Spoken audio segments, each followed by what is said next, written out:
Good morning. Happy Monday. I love Mondays.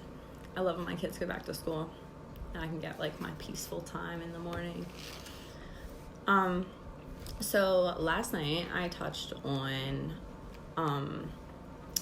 when you ask other people for advice and why that can be negative. And just to recap, when you ask other people for advice, what you're doing is you're not listening to your intuition. Or lots of times when we ask people for advice, we already know what we want them to say and we're seeking validation from that. So we need to start empowering ourselves and listening to our own empowerment, our own intuition, and our own compass inside.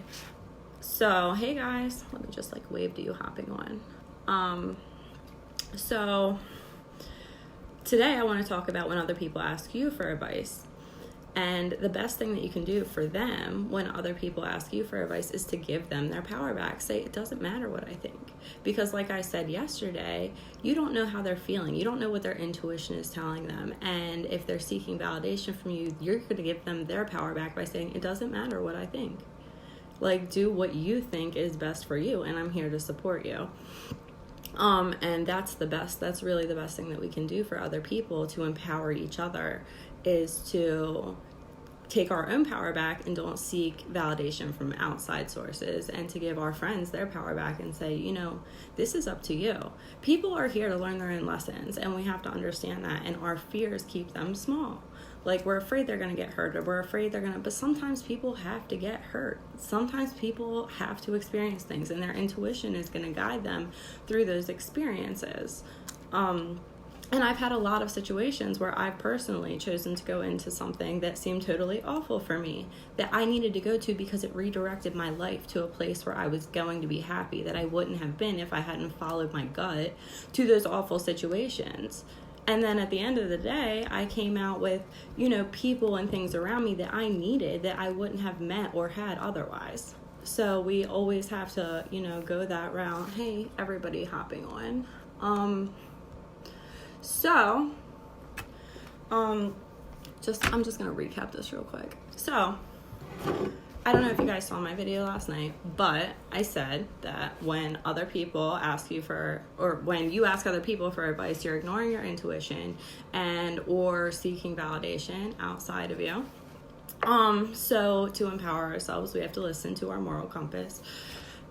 Today, when other people ask you for advice, empower them, give them their power back, say, it doesn't matter what I think, I don't know what you're feeling, I don't have enough information, you have to follow your heart. And that leads in to list 35. List the things in your life that you are actually able to control. This is so good because we think we can control so much that we can't. The only things you can really control are your responses, your emotions, your direction, and everything else is not. And it sucks. I'm a mom. I have kids. I can't control what my kids do. I can only guide them. I can only give them advice. But like I said, they have to go through their own lessons. So that's a really tough dynamic. And there's a lot of other tough dynamics, relationships, living together, all of those things. And the prompt for this list is cross off anything that involves other people. Ultimately, the only things you are going to be able to control are you, your own actions and choices. You will spend less time worrying about things you can't control. If you feel stressed this week, look at this list and allow your mind to focus on what you can control in a healthy manner rather than what's outside of your control. We stress so much about things outside of our control, but if we let go of everything, it comes together. These things are guiding us through life, and we're always so scared that we're not going to be caught. We're going to be struggling, but we keep ourselves in struggle. We keep ourselves in survival mode. We keep ourselves fighting things that are supposed to happen to us, and we make our lives harder. So that is today. That is Monday. Should be a really good week, guys. I'll come on here tomorrow.